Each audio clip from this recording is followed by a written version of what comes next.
Faz algumas semanas uma notícia agitou o terceiro setor. A bilionária Mackenzie Scott doou mais de 3,8 bilhões de dólares para 465 ONGs ao redor do mundo, incluindo 16 brasileiras. Mackenzie é uma das signatárias do Giving Pledge, pacto liderado por Bill e Melinda Gates e Warren Buffett para encorajar as pessoas mais ricas do mundo a doarem sua fortuna ainda em vida. No Brasil, até agora, apenas 2 casais, Eli e Suzy Horn e Davi Vélez e Mariel Reis, todos eles imigrantes, não nascidos no Brasil, mas atuando aqui, assinaram o pacto. Mas esse tipo de notícia parece começar a incentivar uma ampliação, pelo menos desta conversa. Não apenas sobre doação de pessoas físicas milionárias ou multimilionárias ou bilionárias, mas também de grandes corporações. E a gente vai dar a nossa contribuição para esse debate hoje, em um papo com a Mariana Almeida, superintendente da Fundação TID Setúbal. Eu sou o Arthur Loubach. Eu sou a Roberta Faria. E como atrair grandes doadores é o tema de hoje no Aqui se faz, aqui se doa.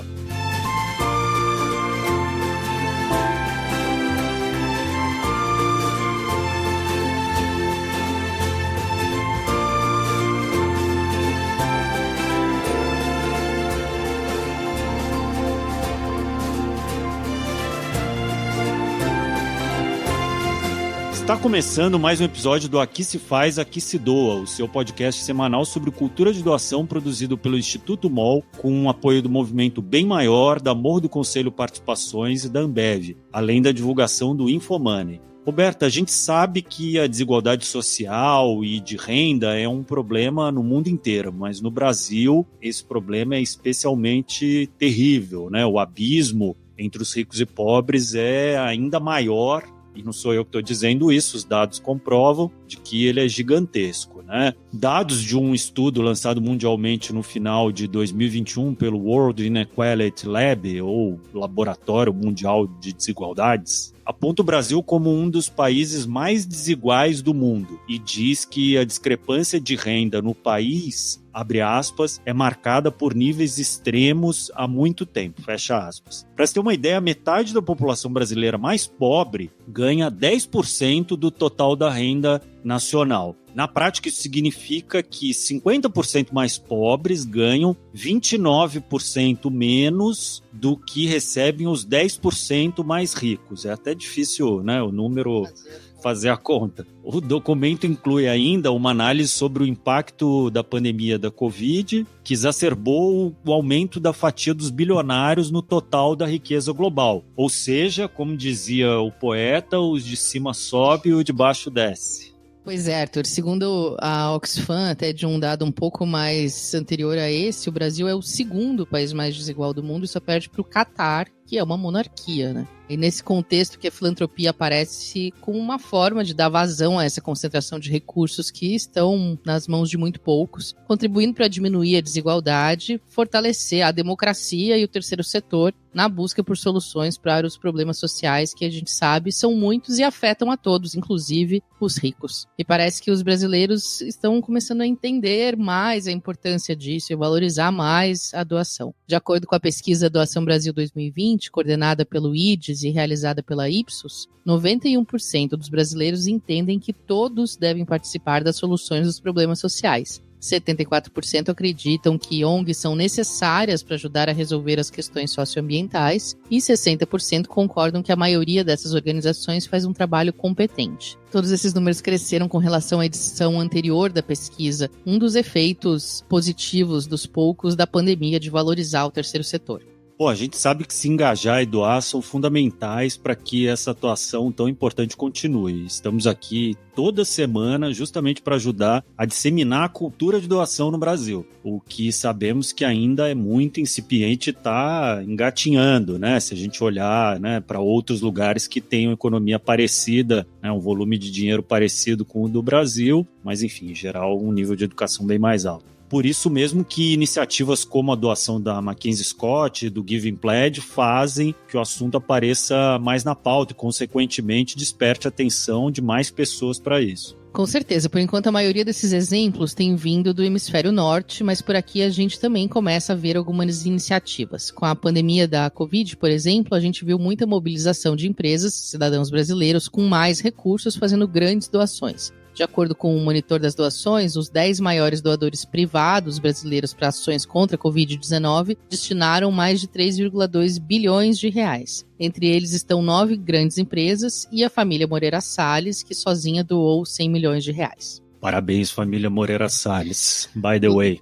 Lembrando que a família Moreira Salles é dona do Itaú, né, e os lucros deles atingem bilhões trimestralmente. Segundo o censo GIF, em 2020 houve um aumento de 71% no volume de investimentos dos seus associados em relação a 2019. O GIF, para quem ainda não sabe, é uma associação que reúne os principais investidores sociais privados do Brasil. Juntando esses associados com as organizações que responderam ao benchmarking de investimento social corporativo, o BISC, realizado pela Comunitas, foram quase 7 bilhões de reais investidos em ações sociais em 2020. E o que teve grande peso nesse volume de recursos foi justamente a doação de valores extremamente altos para ações de combate à Covid. Outro dado interessante de destacar é que, apesar desse montante ter vindo de poucas organizações que fizeram doações muito grandes, como o próprio Itaú, que doou mais de 1 bilhão de reais, ele veio principalmente da mobilização de novos recursos, ou seja, para além daqueles que já estavam previstos para serem investidos em 2020, antes da pandemia pegar todo mundo de surpresa. Ou seja, se tirou o dinheiro de outro lugar, tem dinheiro a mais para doar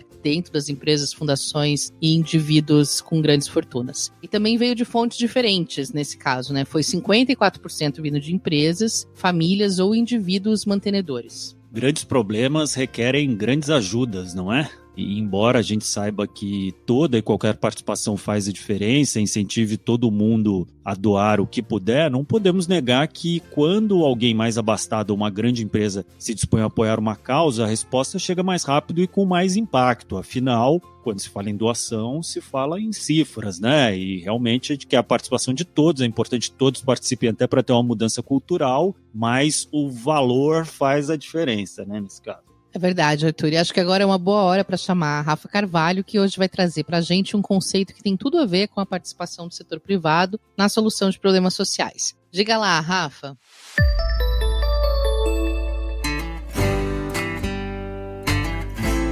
Olá, pessoal! Hoje a gente vai falar de investimento social privado. Eu vou dar um contexto para vocês e tentar deixar tudo bem explicadinho. Esse conceito apareceu ali nos anos 90, criado por um grupo de executivos e líderes de empresas e fundações e institutos para definir uma forma de atuação social do setor privado que precisava se diferenciar das formas tradicionais de filantropia. Essa definição nasceu de um contexto em que a sociedade civil estava mais organizada e, com isso, houve um aumento das expectativas com relação ao papel das empresas no desenvolvimento da sociedade como um todo. Ou seja, não bastava só prestar seu serviço, exercer suas funções, gerar empregos e distribuir lucro. Precisava fazer mais. E aí, na virada do século, no começo dos anos 2000, além de diferenciar o investimento social daquela prática filantrópica clássica assistencialista, o termo também passou a marcar com mais clareza o espaço desse tipo de ação dentro da responsabilidade social das empresas também.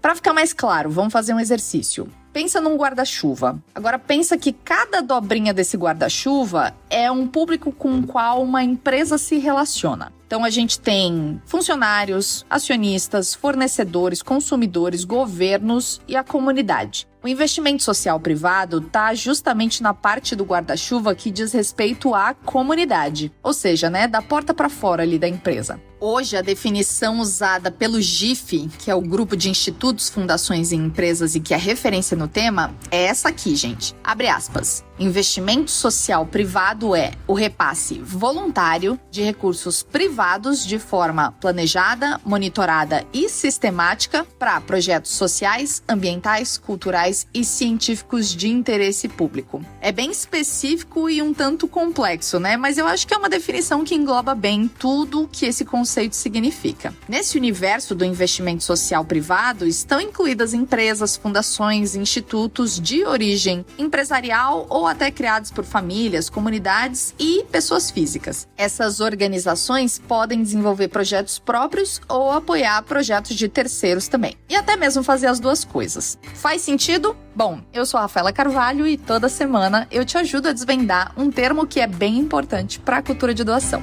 Até a próxima!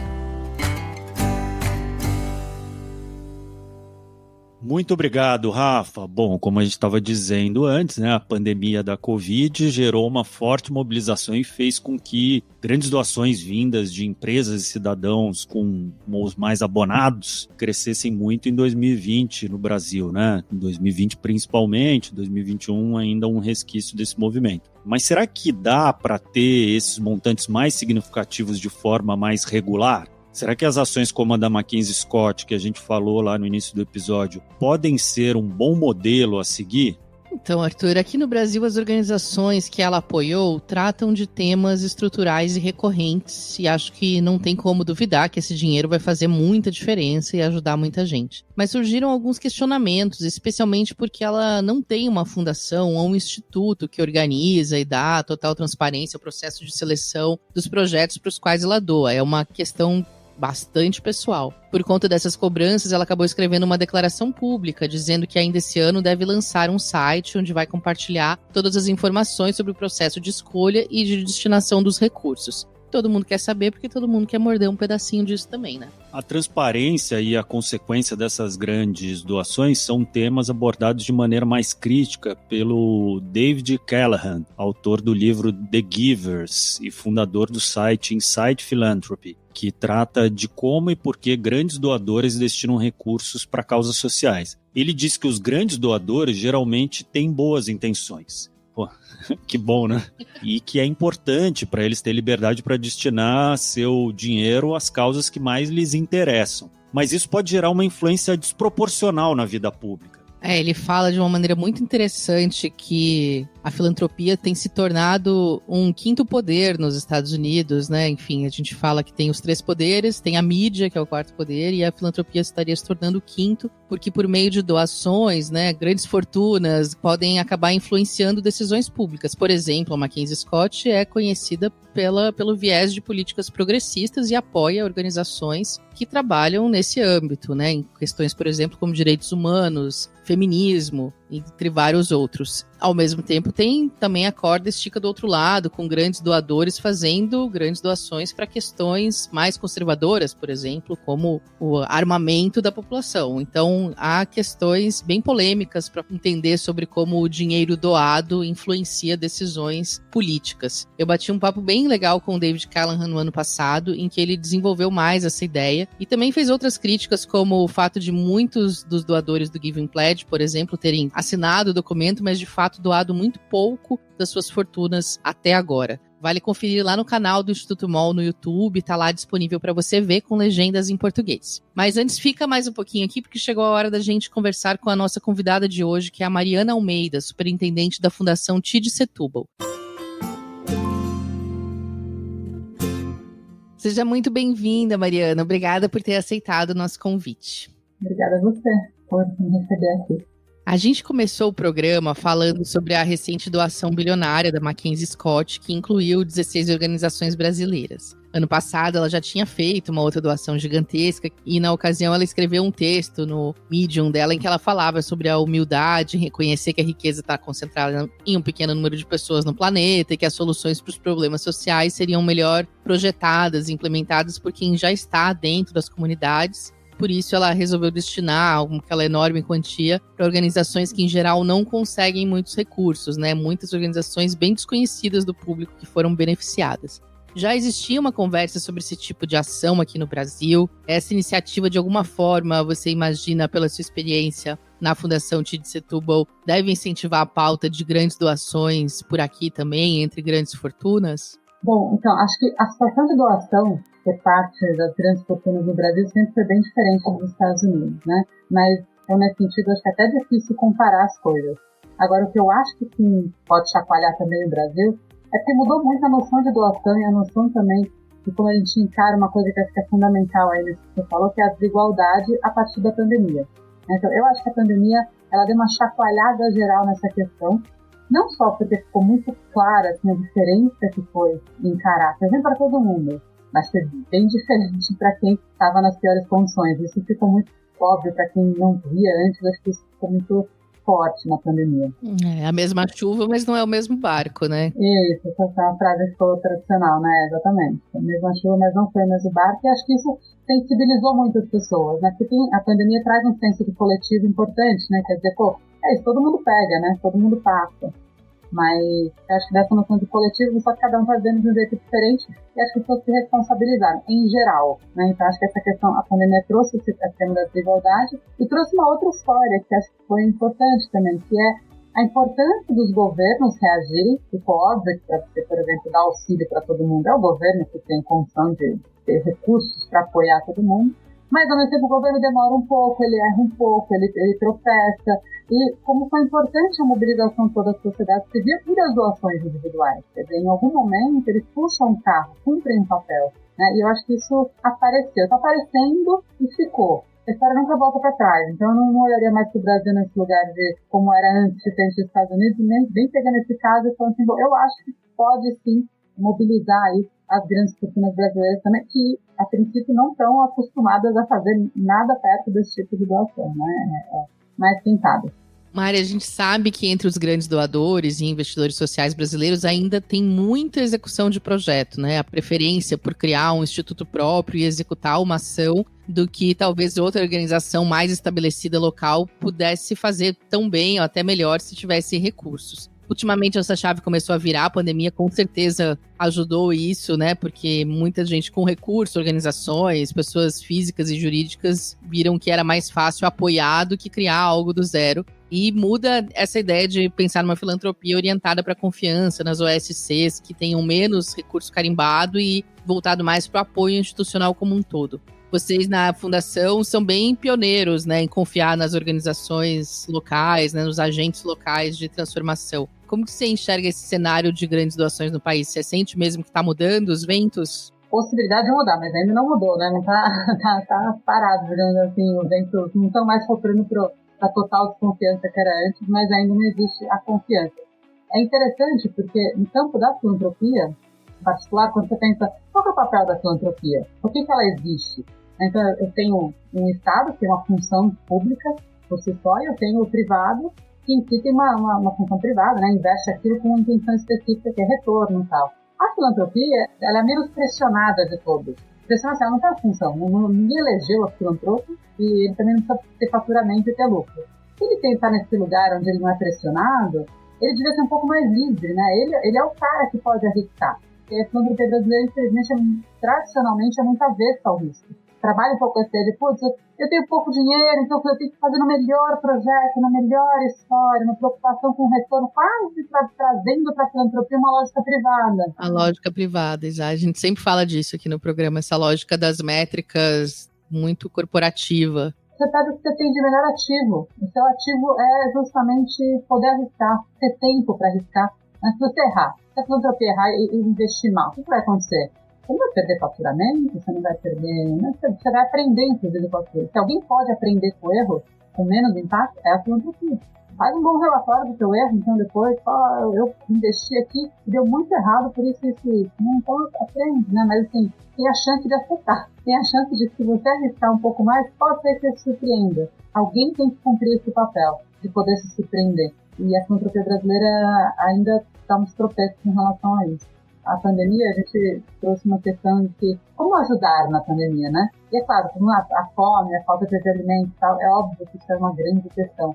Mas a gente sempre achou que era importante ouvir também o que as pessoas precisam, porque às vezes elas precisam poder escolher também, né? A escolha, o ato de escolher, ter autonomia de pegar um recurso e alocá-lo de uma determinada maneira, isso também é um processo formativo. Quando você faz um apoio um pouco mais flexível, você também está dando esse item adicional, que é silencioso, mas é muito importante, que é a confiança e, ao mesmo tempo, a autonomia. A doação da Mackenzie Scott também foi muito comentada por não fazer nenhuma exigência sobre de que maneira o dinheiro deve ser usado, o que abre espaço para que as organizações consigam, por exemplo, cobrir despesas fixas básicas, como estrutura administrativa, equipe, comunicação, espaço, que nem sempre podem ser cobertas quando elas captam recursos de outra forma e o recurso vem, como a gente diz, já carimbado, que tem que ir para o projeto, para a ponta. Quais são os prós e contras de se doar dessa maneira quando você vê menos recurso destinado estritamente para a ponta, como os investidores sociais costumam gostar de ver e dizer que querem que o seu recurso seja aplicado? Bom, eu sou uma entusiasta do modelo que flexibiliza a doação nesse sentido, né, que dá autonomia para o agente que está disposto a agir socialmente, para definir essa organização desse recurso, e às vezes mais prós, né. Talvez uma questão contra. Se você não acompanhar a posteriori também para saber para onde foi o recurso, você pode deixar de aprender coisas importantes. Né? Não para criar uma nova camisa de força, mas para entender mesmo o que está acontecendo. Então, dar flexibilidade ao recurso não significa não ter informação sobre como ele usou. Isso é uma coisa diferente. Assim, que as pessoas acham que é livre total. Assim, é livre para que se escolha, mas você pode acompanhar. Né? Você pode e deve acompanhar para aprender e para ensinar para outros, de repente, né? Para poder passar como experiência, não necessariamente como obrigação, mas como experiência. Então, isso é uma primeira questão. A outra, o que é o recurso na ponta? Né? Assim, a gente vê, tem inúmeros estudos de como boa parte das políticas bem-sucedidas tem a ver com a pessoa que faz a conexão com o beneficiário final. O trabalho das pessoas é importante. A conversa, a assessoria, o que essa OSC faz aí no meio, né? O trabalho da pessoa não é custo. Quando a gente olha o custo de RH, parece aquela coisa que é essa coisa chata que eu tenho que estar no meio do caminho, é uma burocracia RH. São pessoas. O gasto da operação significa a valorização de um determinado funcionário, de uma pessoa que está disposta a fazer um trabalho social de bem público. Tem uma coisa toda sobre o olhar do custo de pessoas que sempre me incomoda quando observa até esse parece que é um pedaço ruim que tem que jogar fora que não vai para a ponta, né? A ponta são pessoas também, né? Estamos falando de remunerar bem, de conseguir criar gente com condições materiais de executar bem o seu trabalho, né? E eu acho que isso tem que ser valorizado, não é uma... Certamente não são super enriquecimentos que estão acontecendo nas equipes das OSCs, não é aí que está acumulando demais recursos. O serviço chega na ponta, quem leva o serviço para a ponta é um ser humano que precisa estar em condições de fazer isso. E, Mari, agora a pergunta de 1 milhão ou 1 bilhão de dólares. Quando saiu essa notícia da grande doação, muitas organizações, né, ficaram animadas e se perguntando como eu faço para entrar no mapa, na lupa, né, de grandes doadores, de grandes fortunas, o que esses grandes doadores querem, como me aproximo deles, enfim, mas principalmente porque acho que o que eles estão procurando para a gente conseguir contar melhor as histórias daquilo que a gente faz e conseguir atrair investimentos. Foi curioso que muitas organizações que receberam esse recurso da Mackenzie falaram que depois que nunca tiveram nenhum contato, na verdade, foram procurados, assim, né, do nada, bateram na porta e falaram: oi, queremos dar para vocês. Na sua experiência na Fundação TID Setúbal, que é liderada por uma grande filantropa brasileira também, que é a Neca Setúbal, o que um grande doador tá de olho quando escolhe um projeto, assim, né? O que vai fazer brilhar esse olho, essa vontade de ajudar para fazer uma doação significativa para um projeto que já existe? Roberta, eu acho que talvez a Neca tenha em comum com a Mackenzie é que não é um olhar para cada projeto, na verdade. É um profundo compromisso com a redução das desigualdades, uma noção do seu privilégio. É menos, eu acho que é uma responsabilidade um pouco equivocada jogar para o projeto. Vem aqui, vem se mostrar o máximo do máximo para que alguém se interesse por você. Na verdade, isso é um pouco cruel. É o caminho contrário, né? De conscientizar os fortunas. É isso, são os estudantes que têm que sentir essa pressão de fazer algo, que eu acho que é um pouco o que a Mackenzie sentiu, que a Neca faz. E aí você vai apostar, não vai ser isso, bater na minha porta e falar que quero doar, porque tem coisas legais acontecendo, mas não são também só as coisas mais legais do mundo, né? As estrelas completas que devem receber, porque tem coisas que ao receber, inclusive talvez projetos, organizações que ainda não estejam no seu auge, que não tenham criado o melhor pitch, né, de apresentação ainda, após uma primeira, uma segunda, um engajamento, uma conexão com uma rede dessas de apoio, a gente dá um salto, dispara ali, né? Mas tenho certeza que quem está de olho nesse ambiente já está fazendo o melhor que pode dentro das suas capacidades, sabe? E aí é manter o ritmo, continuar sempre sensível ao seu entorno. Normalmente quem está na área social tem essa vontade de sempre melhorar, né? Sempre superar, de sempre estar antenado é sempre importante, né? Tá querendo dar o seu melhor. Mas tirando isso, é o outro lado, tá? Acho que tem que falar, o que eu posso fazer, na verdade? Não é o que ele pode fazer para mim, mas o que eu posso fazer? Posso confiar mais? Posso ampliar isso aqui? Posso dar mais tempo? Posso criar uma conexão legal para eles? A responsabilidade aí tem que ser um pouco dos dois lados. Eu tendo a achar que o lado dos projetos e tal já está na frente nessa corrida. Muito legal ouvir isso. Esse é sempre um tema, assim, complexo, porque a gente não quer, ao mesmo tempo, a gente sabe que culpabilizar as fortunas, né? A gente afasta em vez de atrair, né, para dentro da conversa, assim. Mas, de fato, como cidadãos, aí isso serve para quem é empreendedor social ou trabalha no terceiro setor ou para qualquer cidadão brasileiro. De fato, a gente tem que cobrar mais consciência, né, de quem está no topo do capitalismo, né, das elites, para que se mobilizem mais, se responsabilizem mais pela desigualdade. Ela é criada, né, e mantida, ela não é nos dada, né. Quem está no topo contribui para que ela se mantenha e precisa contribuir para que ela se equalize. Acho que você falou uma coisa que é bem importante tirar assim, do jogo. Pra mim, pelo menos, não tem culpado único aqui, né? Não é um culpado, não se trata disso. É uma questão sistemática, né? Da maneira como a nossa sociedade é construída, assim, né? É isso, a gente chegou no jogo, já estava sendo jogado. A questão toda é que mesmo que cada um vai fazendo o que soube, tem um problema social muito grande. A gente vai ter que saber para fazer diferente, para mexendo um pouco nesse jogo. Também não é de achar que não, então eu tenho que mudar o jogo inteiro, também não é isso. Mas o que a gente pode fazer dentro do espaço que a gente ocupa cada vez para ir dando sinais de que as relações entre as pessoas, de que a distribuição dos recursos, de que a forma de produzir deve ser diferente, para que as gerações futuras, nem dois, né, mas para que as gerações futuras possam ter um problema menor em suas mãos. Né? Acho que é isso. Será que eu consigo pensar na lógica do que eu trabalho, por que eu trabalho, quanto que eu ganho, quando que eu me sinto remunerado, quando que eu me sinto no direito de receber algo, quando que eu me sinto no direito de apostar em alguém? Será que eu consigo trabalhar um pouco esse sentimento, trabalhar um pouco esses gatilhos das ações humanas de uma maneira diferente? A responsabilidade é diferente, né? Eu acho que é isso. As nossas responsabilidades são do tamanho dos nossos privilégios. Mas, enfim, essa é uma longa conversa muito boa de se ter, Mari. Muito obrigada por ter vindo participar do nosso podcast, ter trazido contribuições tão importantes para esse assunto que é sempre tão necessário. Obrigada. Esse é um papo para ter ainda muito tempo, né? E agora vamos para a nossa rodada relâmpago? Vamos lá. Eu vou te fazer 5 perguntas e você responde com a primeira coisa que te vier à cabeça, tá? 1. Qual foi a sua doação em dinheiro mais recente? Foi no ALAS, da Fundação, o edital da Fundação que apoia lideranças negras. Qual é a sua causa do coração, Mari? Eu acho que o desenvolvimento territorial, a redução das desigualdades, essa coisa de pensar novas formas de organizar a economia, de pensar a produção, onde as pessoas se sintam não só melhores do ponto de vista material, mas também mais satisfeitas, mais parte, assim, sabe? Criar pertencimento das pessoas, satisfação, autossatisfação, uma coisa que mexe com o meu coração, ver as pessoas bem. E o que você doa que não é dinheiro? Um pouco a alma, assim, né?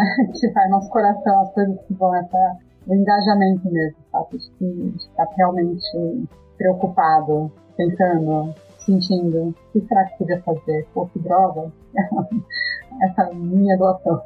E, Mari, cite uma organização ou um projeto que você admira ou apoia, que é pouco conhecido das pessoas e merecia mais atenção. Eu nem sei o quanto é pouco conhecido, mas é um projeto que sempre foi uma coisa para mim muito inspirador, que é o Banco Palmas de Fortaleza. Pouco conhecido, grande público, né? Mas quem trabalha um pouco nessa área conhece, mas eu acho que é um projeto que nessa coisa que foi de rever a economia, tá? Cria uma outra moeda, cria um outro jeito de imaginar a comunidade, tudo a partir de um que merece um olhar. Muito bom. E agora, Mari, para finalizar, o que você usa, que argumento você dá para convencer alguém que ainda não doa a doar? Olha, faz tempo que eu não usar muitos argumentos, porque a pandemia mexeu bastante. Mas normalmente acho que é a reação àquilo que, mas é tão pouco que eu posso dar, não faz diferença e tal. E acho que o principal argumento é, quando alguém doa, quem recebe se sente confiado. Ou alguém que eu nem conheço acreditou. E esse sentimento de qualquer valor gera uma onda. Não é só o valor que você doa, é a ideia de uma onda de que existe uma corresponsabilização.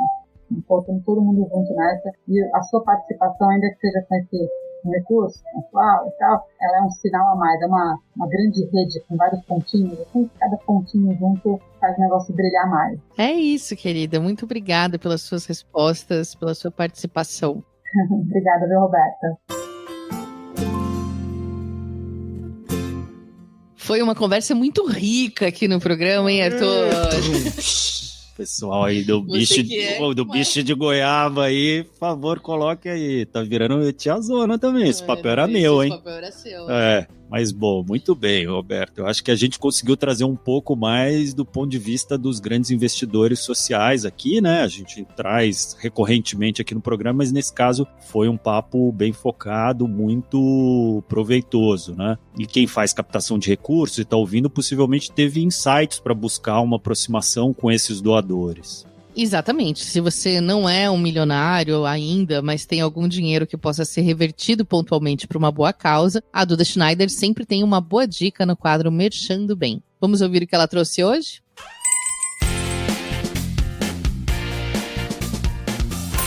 Oi, gente, eu sou a Duda Schneider e esse é mais um quadro Merchando Bem. Hoje vou falar para vocês sobre a coleção social da Farm com as mulheres das aldeias Ioanauá, que fica no coração da Amazônia. Essas mulheres, que são as primeiras a se tornarem caciques, pajés e professoras indígenas, inspiraram a marca a produzir coleções exclusivas desde 2017, quando teve início a parceria que apoia, até hoje, a manutenção cultural, social e ambiental de 7 aldeias Ianauá. A cada nova coleção, as peças trazem estampas baseadas na criação artística e nos elementos adotados pelas mulheres artesãs, que carregam a força e a sabedoria dos povos indígenas. São roupas e acessórios belíssimos e cheios de significado. E o mais importante, claro, até aqui, essa parceria gerou mais de R$1 milhão em renda, impactou 160 artesãs, plantou 7 mil árvores em áreas desmatadas, investiu mais de R$200 mil em ações locais, instalou a internet nas aldeias e apoiou o festival e também a formação de jovens e administração e contabilidade. Ufa, quanta coisa, né? Incrível, espero que vocês gostem também e corram para conferir a coleção nova lá no site da Farm, farmrio.com.br/Ianauá, com Y-A-W-A-N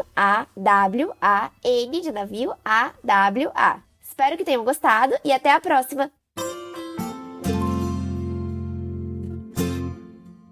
Roberta, o programa de hoje já foi cheio de dados, muita informação, mas antes da gente encerrar, eu queria trazer mais uma referência para a gente refletir, que é um estudo lançado recentemente pelo Lilly School of Philanthropy de Indiana, nos Estados Unidos, que identificou que os doadores têm cada vez mais expectativas sobre como as organizações constroem conexões com eles. Eles concluíram que uma boa comunicação para arrecadar fundos, por exemplo, é aquela que induz uma resposta empática ou moral, né? E não a que apela a sentimentos de tristeza ou culpa. Isso vai muito na linha do que a filantropa Lisa Greer fala. A Lisa, que é norte-americana, é autora do livro Philanthropy Revolution e defende que a maneira como as organizações captam recursos está ultrapassada e que o futuro da filantropia está em arrecadar fundos unindo os principais avanços da tecnologia com atributos humanos fundamentais. Segundo ela, os doadores, ela mesma é uma grande doadora, uma grande filantropa, querem ser vistos como indivíduos e não como um caixa eletrônico. E aí é preciso encontrar formas de fazer uso das novas ferramentas tecnológicas disponíveis para criar relacionamentos autênticos e significativos com os potenciais doadores.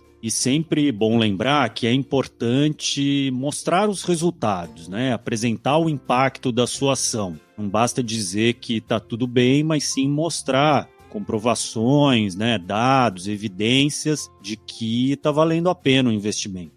Quem sabe com tudo isso a sua organização não é a próxima a receber um aporte milionário ou bilionário como o da Mackenzie Scott. Acho que é importante de falar aqui, poderia discorrer muito sobre esse tema, mas enfim, já tem gente discorrendo demais. Eu acho que a gente precisa de algumas ações e principalmente, acho que tem duas coisas que eu gostaria de falar aqui. Uma é o maior problema de fazer uma conexão entre os muito ricos e os muito pobres no Brasil é que o abismo que se criou por conta do histórico de escravocrata, pela concentração de renda que vem desde as capitanias hereditárias, pelos anos de ditadura no Brasil, fizeram com que os mais ricos se desconectassem tanto da realidade dos mais pobres que eles desconhecem completamente. Vou dizer para vocês de uma experiência própria. Eu venho de uma família de origem pobre e eu vivi uma infância de classe média na Zona Sul de São Paulo. Mesmo eu tendo uma proximidade com alguns problemas sociais, eu tive a oportunidade de conhecer o Brasil profundo na minha época de produção de vídeo, né? Que para fazer vídeo você é obrigado a ir até os lugares. E eu realmente me choquei com algumas coisas que eu vi ali e que eu tenho certeza absoluta de dizer que a maior parte das pessoas que está nos ouvindo aqui e meus colegas de trabalho em captação de recursos, no terceiro setor e tal, desconhecem completamente. O Brasil não conhece o Brasil. Então, é muito difícil você fazer a transição de recursos para aplacar um problema que você desconhece completamente, né? Então, a primeira coisa, eu acho que os muito ricos deveriam ter um interesse pela realidade, ter um esforço para entender um pouco mais quando a gente fala dos problemas sociais, entender o que eles são de fato. E uma outra coisa, eu acho que tem que também ter um esforço de diálogo dos dois lados, por mais que pareça chavão falar isso, mas de fato tem uma guerra, né? Assim como tem gente que abusa de uma narrativa que tipo, os bilionários vão ter vergonha, tem que dar dinheiro porque precisa, tem que ter... E eu acho que tem que abrir um diálogo mais produtivo e mais racional nesse caso, de tentar estabelecer diálogos mesmo, assim, né? Ah, tá bom, quem são os bilionários? Como que eu acesso eles? Como eu vou me comunicar de tal forma que gere uma empatia, um interesse dos dois lados e que tenha um diálogo aberto, franco, convidativo? Acho que isso é também de bom tom, porque senão acaba dando só murro em ponta de faca e ninguém ganha com isso. É difícil a gente falar de política aqui, porque de fato não se faz política, né? Em geral, política no Brasil é muito ocupada por um gangsterismo, assim. Mas a política, no seu conceito de diálogo e de construção conjunta, precisa ser retomada e, principalmente no setor social, precisa desse diálogo. Tem que entender quais são as motivações e os incentivos dos dois lados extremos dessa pirâmide social e tentar estabelecer conexões entre eles. E a conexão que existe é que são pessoas dos dois lados. Por mais distintos que pareçam, quase não parece da mesma espécie. Quando a gente vê, mais são, né? As pessoas têm sentimentos, elas têm filhos, elas amam. E eu acho que a gente tem que conversar mais. E assim vai ficar mais fácil de transferir o dinheiro. Uau! Bom, esse é um tema muito complexo que a gente pode analisar de muitas perspectivas. Tem a questão da gente ver como cidadãos mesmos, de olhar para o capitalismo, para a economia e entender que todo recurso, né, advindo do capitalismo será predatório, bilionários deveriam ser taxados, deveria haver um limite para a riqueza e essa riqueza deveria ser melhor distribuída entre aqueles que ajudam a construí-la. Enfim, há muitas questões. Eu recomendo muito que vocês leiam, quem está escutando, a carta que o Fundo Frida escreveu, que é um fundo de apoio a jovens feministas do mundo que recebeu recursos da Mackenzie e escreveu uma carta-resposta de muito bom senso e clareza, entendendo que esse dinheiro tem origens escusas, né, baseados em trabalho exploratório, práticas trabalhistas que beiram ou são ilegais mesmo, né, que é o trabalho da Amazon, de onde vem a fortuna da Mackenzie. Mas, ao mesmo tempo, tem a questão Robin Hood da vida de que aceitar recursos das grandes fortunas é uma maneira da gente fazer reparação social, histórica, né? E usar isso para reequilibrar a balança. O grande questão que a gente ouve da Lisa, que eu acho muito interessante, é pensar como a gente se aproxima mesmo, né? E também por a pesquisa da Lilly Foundation, de não pela culpa ou pela tristeza, e sim pela proximidade de valores. Com todas as tecnologias possíveis para a gente stalkear a vida dessas pessoas ricas, milionárias, bilionárias, não é difícil buscar na biografia delas coisas que nos aproximam delas e que aproximam elas das nossas causas, né? Então, acho isso uma forma muito interessante dos captadores de recurso pensarem como abrir o diálogo. Às vezes aquele grande doador, possível grande doador, é alguém que teve um caso de câncer na família e que por isso vai se sentir tocado pela sua causa, ou que é filho de imigrantes que sofreram para construir sua vida e aí vão se interessar por uma causa de direitos humanos, de empregabilidade. É um empreendedor que talvez vá valorizar a educação. pesquisar a biografia desses futuros possíveis grandes doadores, acho que é a melhor maneira da gente começar a buscar os 6 graus de separação e buscar o diálogo sobre o que a gente tem em comum e convencê-los a investir na nossa causa. Bom, a discussão vai longe, teremos muitos outros episódios para falar desse tema. Enquanto o abismo aí entre, nessa pirâmide social não diminuir, a gente vai ter que falar muito sobre isso aqui. E por hoje é isso, pessoal, mas o papo, como sempre, continua nas nossas redes sociais. Segue a gente lá no Instagram, @Instituto MOL, e no LinkedIn. Semana que vem a gente volta. Esse podcast é uma produção do Instituto MOL, com apoio do Movimento Bem Maior, do Morro do Conselho de Participações da Ambev, além da divulgação do Infomoney. Esse episódio teve produção da Mônica Herculano, o roteiro final e direção são da Ana Júlia Rodrigues, da Vanessa Henriques, a arte da Gláucia Ribeiro, todos do Instituto MOL. As colunas são da Rafa Carvalho e da Duda Schneider, da editora MOL, e a edição de som é do Bicho de Goiaba Podcasts. Até mais.